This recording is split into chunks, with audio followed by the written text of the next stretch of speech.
Hey guys, welcome to commerce की पाठशाला। I hope कि आप लोग काफ़ी अच्छे हैं और आपकी एग्जाम की प्रिपरेशन भी बहुत अच्छे तरीके से चल रही होगी।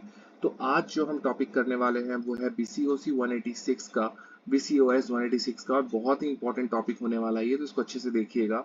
एंड ये जो टॉपिक मैं भी आपको कराने वाला हूँ, ये हमारे जो रिसेंट के नोट्स हैं मैं उनके थ्रू करा रहा हूँ। क्या मैं आपको बताता चलूँ कि जो नोट्स हैं हमारे वो प्रीवियस ईयर के बेसिस पे, क्वेश्चंस के बेसिस पे बनाए जाते हैं, तो ये काफ़ी ज़्यादा यूजफुल होते हैं आपकी एग्जामिनेशंस के लिए।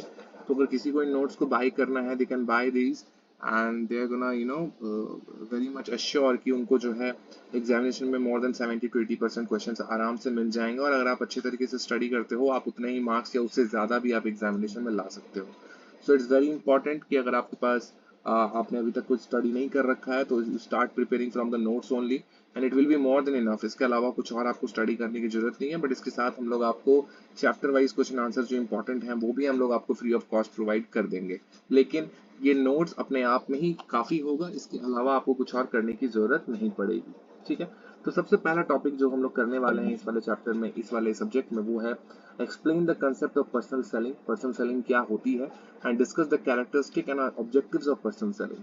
ठीक है। क्या उसके कैरेक्टरिस्टिक्स हैं, क्या उसके ऑब्जेक्टिव्स हैं, क्या उद्देश्य है ना, क्या और क्या विशेषताएं हैं, ये हम लोग बात करेंगे पर्सनल सेलिंग के बारे में और विद एग्जांपल्स। ठीक है। तो चलिए फिर समझ लेते हैं कि इसका मतलब क्या होता है, उसके बाद फिर हम लोग उसके कैरेक्टरिस्टिक्स एंड ऑब्जेक्टिव्स को भी कवर करने वाले हैं। तो चलिए फिर शुरू करते हैं। पर्सनल सेलिंग क्या होती है? तो personal selling is a direct face to face communication between a salesperson and a prospective customer with the purpose of persuading the customer to purchase a product or services। बहुत ही simple सा definition है। Personal selling is a direct, है ना, ये एक direct communication होता है, face to face communication होता है between a sales person and a prospective customer, prospective buyer. आप अगर कोई सामान बेच रहे हो तो आप सेल्स पर्सन हो, और आप जिसको बेचना चाह रहे हो वो आपका प्रोस्पेक्टिव कस्टमर है। वो कस्टमर आपका तभी बनेगा जब आप उसको सामान बेच दोगे। जब तक नहीं बेचते तब तक वो आपका प्रोस्पेक्टिव कस्टमर होता है। तो पर्सनल सेलिंग एक तरह से direct face to face communication होता है, जहां पे एक सेल्स पर्सन अपने सामान को बेचने की कोशिश करता है, उनको परसुएड करने की कोशिश करता है कस्टमर को, जो कि प्रोस्पेक्टिव कस्टमर है, कि आप अपना सामान उसको बेच सको। आपको अपना सामान उसको बेचना है, चाहे वो प्रोडक्ट हो या सर्विसेज हो। आप उसको परसू करते हो कि नहीं भाई, ये सामान बहुत अच्छा है, आप इसको ले सकते हो, बहुत सारे बेनिफिट्स हैं इसके। तो that is called personal selling. नाम से भी पता चल रहा था, पर्सनल सेलिंग मतलब आप पर्सनली फेस टू फेस जाकर के कम्युनिकेट कर रहे हो, right. So in simple words अगर हम समझने की कोशिश करें, personal selling is a selling through personal interaction. बहुत ही सिंपल सा लाइन है। It is one of the most important elements of the promotion mix, है ना। जो प्रमोशन मिक्स होता है ये इसका बहुत बड़ा इंपॉर्टेंट एक एलिमेंट होता है, पर्सनल सेलिंग जो होता है, and is commonly used for a high value और कॉम्प्लेक्स प्रोडक्ट्स। और इसका इस्तेमाल जनरली उन सारे प्रोडक्ट्स के लिए किया जाता है जिसकी वैल्यू या तो ज्यादा है या तो प्रोडक्ट थोड़ा कॉम्प्लेक्स है। इन जनरल आप किसी को समझा नहीं सकते कि आपके प्रोडक्ट के क्या फायदे हैं।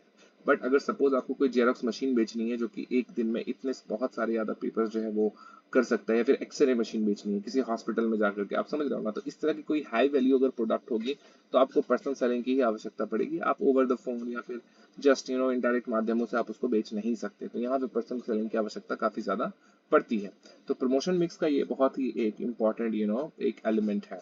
एग्जाम्पल की अगर बात करें तो an insurance agent explaining policy benefits to a client एक बहुत अच्छा एग्जाम्पल है। ठीक है। अगर मुझे पॉलिसी बेचनी है तो उस पॉलिसी से क्या वैल्यू मिलेगा उस कस्टमर को, वो मुझे समझाना होगा उसको पर्सनली मिल करके। ओवर द फोन या फिर इनडायरेक्टली माध्यमों से आप उसको नहीं समझा सकते, या वो समझ भी जाएगा तो उतना भरोसा आपके ऊपर नहीं करेगा अनटिल एंड अनलेस कि आप खुद जाकर के उसको समझाओ बढ़िया तरीके से। ठीक है। तो आई होप कि पर्सनल सेलिंग क्या होता है ये आपका बहुत अच्छे तरीके से क्लियर हो गया होगा। Now we will talk about the characteristic of personal selling. ठीक है। चलिए फिर शुरू करते हैं। तो सबसे पहला है पर्सनल इंटरैक्शन। ठीक है ना। So it involves direct communication between seller and buyer. ये मैंने आपको पहले भी बोला कि यहाँ पे पर्सनल इंटरैक्शन होगा, फेस टू फेस कम्युनिकेशन होगा, डायरेक्ट इंटरैक्शन होगा, डायरेक्ट कम्युनिकेशन होगा between the seller and the buyer. Example के तौर पे a sales person visiting a retailer to promote products. आपने देखा है ये, राइट, कि एक सेलर जो है किसी एक दुकान पे जाकर के विजिट करता है और अपने प्रमोशन करता है अपने प्रोडक्ट के बारे में, राइट, उसके बेनिफिट्स को बताता है। To way communication. सो यहाँ पे both buyer and seller ask questions and clarify their doubts, है ना। सिंपल सी बात है, यहाँ पे टू वे कम्युनिकेशन होगा। एक बंदा अगर कहेगा दूसरा बंदा सिर्फ सुनेगा नहीं, तो सुनने के बाद उसको जवाब भी देगा और रिप्लाई भी करेगा, राइट। आई मीन जवाब देगा और उसे सवाल भी पूछेगा। सो यहाँ पे टू वे कम्युनिकेशन यहाँ पे चलता है। तीसरा है परसुएसिव नेचर। तो यस, पर्सन सेलिंग में परसुएसिव नेचर का होना जरूरी है। परसुएशन ही होता है एक्चुअली, यहाँ पे आदमी एक बंदा दूसरे बंदे को कन्विंस करने की कोशिश करता है कि भाई हमारा प्रोडक्ट अच्छा है, बेहतर है, बहुत बढ़िया क्वालिटी का है, ब्ला ब्ला ब्ला। ठीक है, राइट। तो तीसरा पॉइंट भी यहाँ पे आ जाएगा। चौथा पॉइंट है फ्लेक्सिबल अप्रोच। तो पर्सन सेलिंग में फ्लेक्सिबल अप्रोच का होना बहुत जरूरी है। यहाँ पे देखो बोला गया है sales person can modify the presentation, है ना, आप अपने प्रेजेंटेशन को मॉडिफाई कर सकते हो as per the idea of the person that you are explaining the product to. जो भी आइडिया आपको समझ में आ रहा है कि नहीं वो बंदा कैसा है, तो उसके अकॉर्डिंग जो है आप अपने सेल्स का जो आपका पिच होगा, जो आपका प्रेजेंटेशन होगा, आप उसको मॉडिफाई भी कर सकते हो, है ना, according to the customer needs.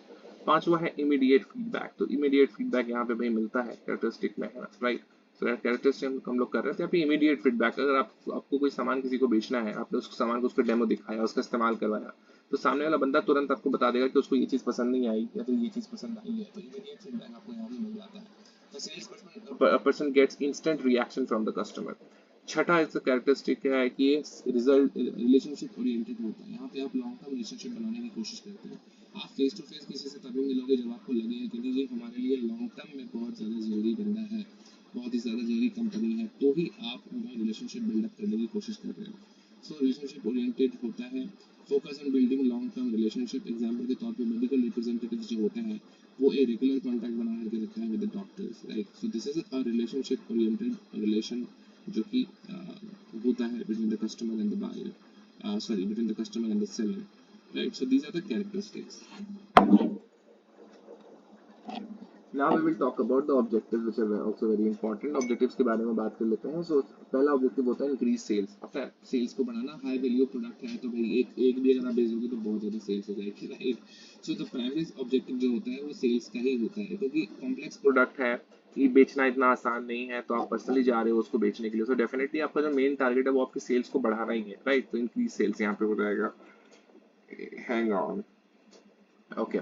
Second point is the create awareness. अब कोई नया प्रोडक्ट अगर मार्केट में आ रहा है तो हर बंदे को तो उसके बारे में पता नहीं होगा, उसके बेनिफिट्स, उसके लूप होल्स, उसके क्या सही है क्या गलत है। तो अवेयरनेस क्रिएट करने का काम भी जो है पर्सन सेलिंग के थ्रू हम लोग करने की कोशिश करते हैं। So this is one of the objectives to.